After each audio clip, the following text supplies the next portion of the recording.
do not necessarily reflect those of the advertisers, owners, or management of Pacific Telestations, LLC. For comments, opinions, and questions, please email Jess Lujan at jessthebuzz@gmail.com.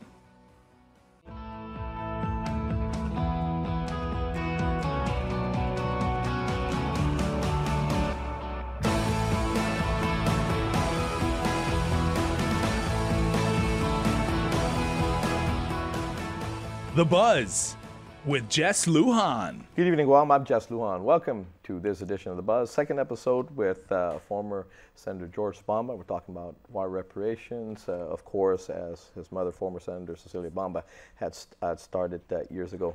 Welcome back, George, again. Thank you very much. Yeah. Well, thank you for having me, Jess. It's always a pleasure. And you know, where we left off, we talked about, of course, your grandmother, your mother's mother, yeah, who had actually died before your grandfather, who, yeah, as I said in the last segment, who was killed by the Japanese, beheaded by them. He had saved a Japanese pilot, a downed Japanese pilot, an American pilot down, who survived the crash, basically. Right. I don't know, yeah, what happened with the pilot. His name was Lieutenant Hamilton. Lieutenant Hamilton. Yeah. Well, did he survive the war? I mean, yes, he did. He did. And he, I only found out when I was in the legislature, checking after I had the records checked, you know, for because I wanted to find out really what happened with my grandfather, and that's how I knew his name. And of course, it was right after that where the Americans, you know, re-invaded Guam. Yeah, yeah. And so the Japanese, for whatever reason, didn't want to hurt him, you know, or anything like that, and so.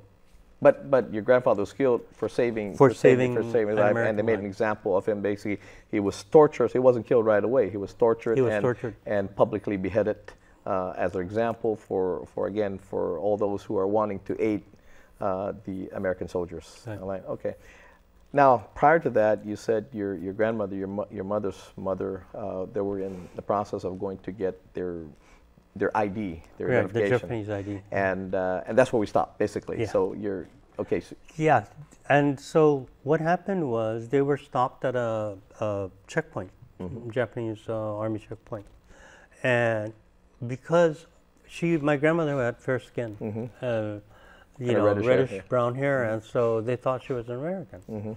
So, of course, they dragged her out of the Jeep and started beating her with their rifle butts. I remember she's 8 months pregnant. And 8 months pregnant. And of course, that very same evening, she hemorrhaged. She started hemorrhaging blood, and you know there was nobody to take care, and she lost so much blood she died. She died. And so did the baby. The baby, so stillborn. Yeah. So, again, so when we go back, I mean, that life, because there was 2 lives lost, basically your grandmother and my uncle and your uncle. Yeah. Okay.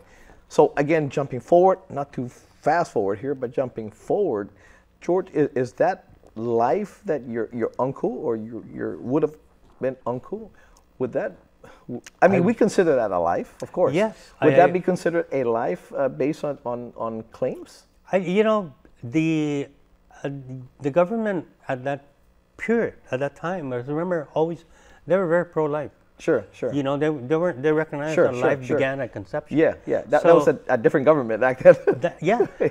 And so this pro-choice, you know, and I'm not, you know, one way or the other. I'm a pro-lifer. Sure, sure. So I believe that life begins at conception, and there's nothing that would deter with me.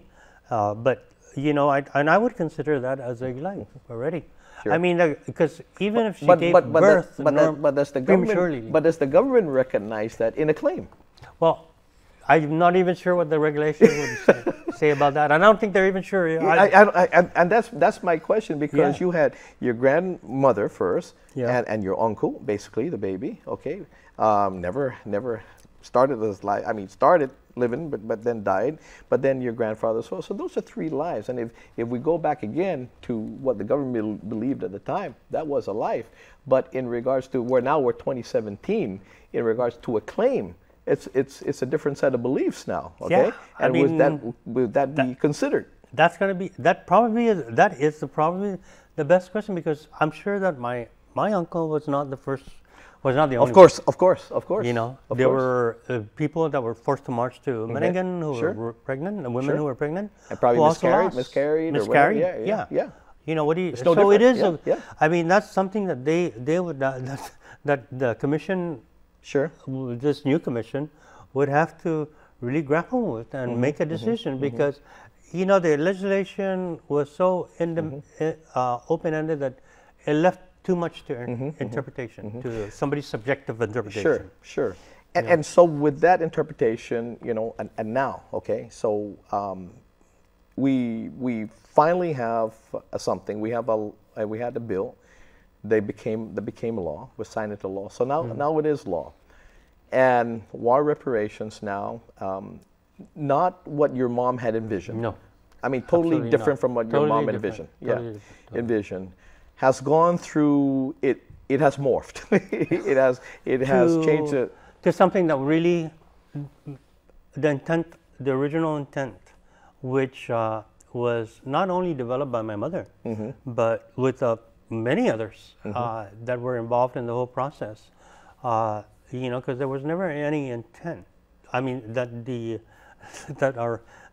monies that belong to us would be used to pay for reparations. And that's, you know, that's the confusion I get to with this, is that it's first of all the watered down version from folks who were alive, who were beaten, who went through the atrocities. And because time was not on their side prior to passage of a law, that therefore they no longer exist. And although, again, you had some family members or maybe their descendants maybe weren't given the quality of life, because maybe now that war survivor that had ailments maybe wasn't totally able to provide for their families, you know, as well as they could be. Exactly. No, I agree. So their families, their descendants were affected by that. My mother's position from day one had always been, you know, no question that the people who suffered and who died would receive, are entitled to receive. The descendants of those people, of those individuals, should also be compensated.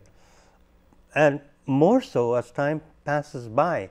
You know, my last statement to Congress when I went to plead with them too was the only reason why, you know, you're looking at less people to deal with is because the descendants have died along the way. It took 30, 40 years to settle this thing. How many descendants have died since then? And, you know, they can't, I said, why are you penalizing them, their families, their descendants, for a wrong that the U.S. Congress and the federal government had caused? You know, because if they had settled this back then, you wouldn't have the issue of descendants. You know, people would be made whole, and, you know, the descendants of those who died would be paid. You know, fine. Now, let me go to that, and because we have been making the argument over the years in regards to when we go back to what the federal government had said, the absolving the Japanese of all the wrongdoings, and that the U.S. government will make basically the people of Guam whole. So in that sense, is that we have the responsibility. We're going to be responsible. How did we get from absolving the imperial government of Japan, Japanese, absolving them, to the U.S. federal government taking on the responsibility? How did we, as you know, our lawmakers, how did we now go and absolve the federal government of what they said they were going to do? When did that morph happen? I mean, you weren't a part of that, were you? No, I was not. I mean, I was a part of that.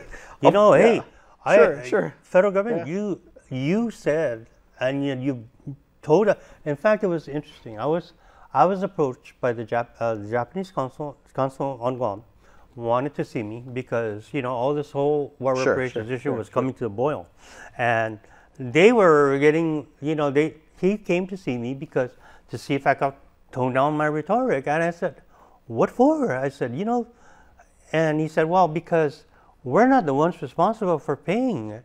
It's the U.S. is. Yeah. And this is coming from the Japanese consul. And Sure. I said, all I'm after is what is fair and what is right for the people of Guam. You know, that's it. I mean, Yeah. whether you pay it or if Uncle Sam pays it, doesn't matter. As long as they're made whole. You're meeting with the wrong people. Meet with meet with your You know, that's what I counterparts. said. Yeah. And I told it, and I even went to the State Department. I met with the who was the Assistant Secretary for East Asian and Pacific Affairs. And he's a good friend of mine. He came from Congress, and he, you know, so he's very sympathetic to the because I did talk to him at length when he was in the Senate, and I said, look, you know, this is, and he goes, and he said, George, the problem now is the position. This is the position of the executive branch. I said, yeah, but it's not. You know, it shouldn't. It's not. It's Congress ultimately has to say so. Sure. You know, will you oppose anything that would allow for the rightful payment by Congress through an appropriation from the federal, you know, from the federal government and paid to the people of Guam? Sure. And he said no. He He told me he wouldn't oppose it. He wouldn't oppose it because he knew that was the correct way to do it. Yeah.